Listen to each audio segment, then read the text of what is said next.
Breaking news now, the present from Hamas to Vladimir Putin. Russia takes great pleasure in a series of global flashpoints that divert Western attention away from Ukraine, and is even contributing to their escalation. The day that Vladimir Putin was born, Hamas launched a brutal assault against Israel. A Russian leader who sees diverting Western support and attention away from Ukraine as a strategic priority would likely have welcomed such a catastrophic security shock in the Middle East. A catastrophic fire in Israel could have that effect. How much blame should be placed on the Kremlin for the avalanche of crises in Israel, Kosovo, the Caucasus, and Africa that is threatening to overwhelm the United States and Europe? A common misconception is that Putin is some sort of evil mastermind out to create more conflicts for the West to handle. Putin didn't start any of these fires, but he's more than happy to keep pouring gasoline on them so he can profit from them. Enjoying the anarchy, he says. Propagandists in the Kremlin are already crowing that a conflict in the Middle East would be a victory for Russia and would cause funding for Ukraine to dry up. This is the best birthday present Putin could have gotten. An EU diplomat predicted that the attack on Israel would divert attention away from the United States, which would otherwise naturally focus on Israel. We hope this doesn't have a major impact on support for Ukraine, but a lot will also depend on how long the Middle Eastern conflict lasts. We need the ability to handle multiple crises at once if the European Union is to become a serious geopolitical player. Hamas attacks on Israel are guaranteed to divert attention away from Ukraine in Washington, which has been preoccupied with the fallout from last week's ouster of Speaker Kevin McCarthy by a group of Republican hardliners, who are part of the same group of conservatives that has been looking to cut aid to Ukraine. It will be more difficult for the Biden administration to win congressional approval for any additional aid it may want to give Israel as the race to succeed McCarthy plays out today and tomorrow. Ukrainian President Volodymyr Zelensky, worried that the West might stop paying attention to Kyiv, has been promoting the idea that Iran, which supports Hamas, and Russia are close allies, and portraying the fight against Russia as synonymous with the struggle against Islamist militants. Israeli reporters who visited Ukraine and Romania's capital, Bucharest, are now reporting that they witnessed the same evil where Russia intervened. Similar badness. And the only distinction is that a terrorist group attacked Israel and a terrorist state attacked Ukraine. The Kremlin is overjoyed. Is Russia really that involved? The Hamas assaults are where we should begin. Hamas leader Ismail Haniyeh and other Hamas officials have recently visited Russia, continuing Russia's courtship of the Islamist militants. Following the attacks on Saturday, the Russians quickly dusted off their 1967 plans to redraw Israel's borders.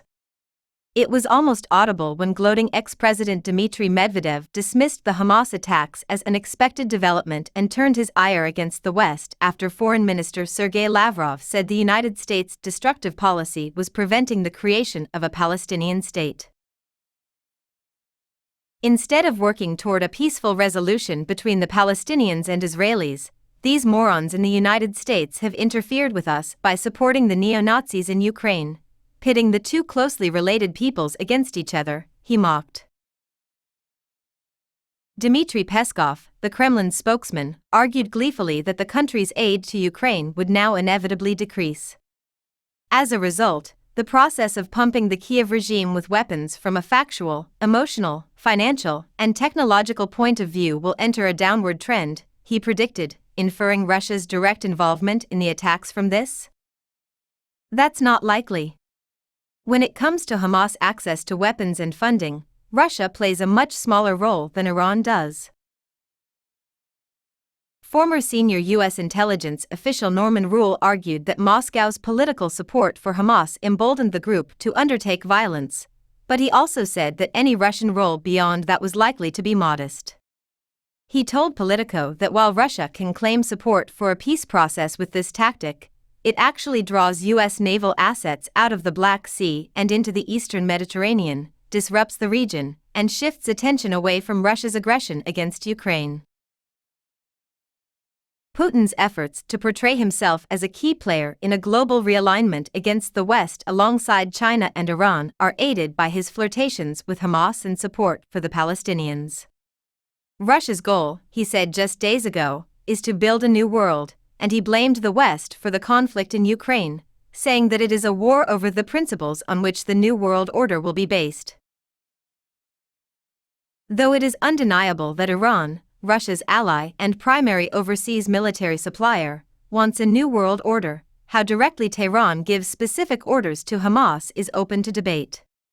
The chances of Tehran being involved in the attack's operational planning were low, according to Rule. That, however, misunderstands how Iran operates and its role and how it uses proxies, he argued. Basically, Iran makes a Frankenstein monster and unleashes it on a small town. Russia approves of this strategy of stoking international tensions. Caucasian crisis. More than 100,000 ethnic Armenians fled their ancestral homeland after a 24-hour military onslaught by Azerbaijan on September 19 and 20 in Nagorno-Karabakh, another flashpoint where Putin's critics accuse him of deliberately whipping up a crisis. This is another example of a complicated whole. That Moscow could no longer guarantee Armenian safety from an onslaught by Turkey-backed Azerbaijan has been interpreted by some as evidence of Russian weakness.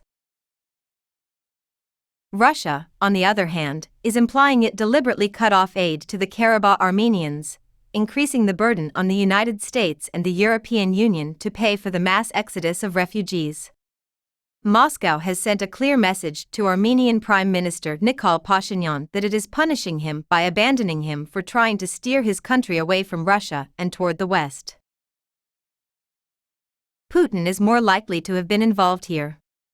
Azerbaijan's traditional enemy, Tehran, has long voiced concerns about border changes in the South Caucasus, and few seasoned observers believe Azerbaijan would have sent in its troops without the green light from Moscow. Russian Defense Minister Sergei Shoigu met with top Iranian military and security officials in Tehran, including Mohammad Bagheri, Chief of Staff of the Iranian Armed Forces, and Amir Ali Hajizadeh, head of the Islamic Revolutionary Guard's Aerospace Division, as Azerbaijani forces advanced. The possibility that Nagorno-Karabakh was discussed is not far-fetched.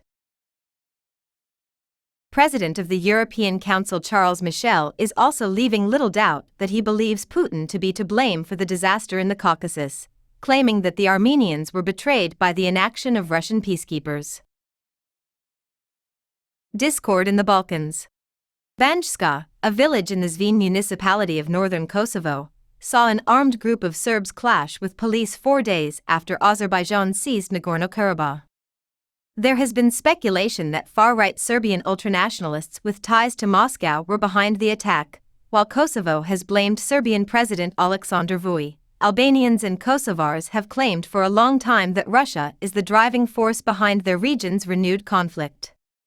As recently as last month, Albanian Prime Minister Edi Rama accused Russia of using the conflict in Kosovo to advance its own neo-imperial dreams.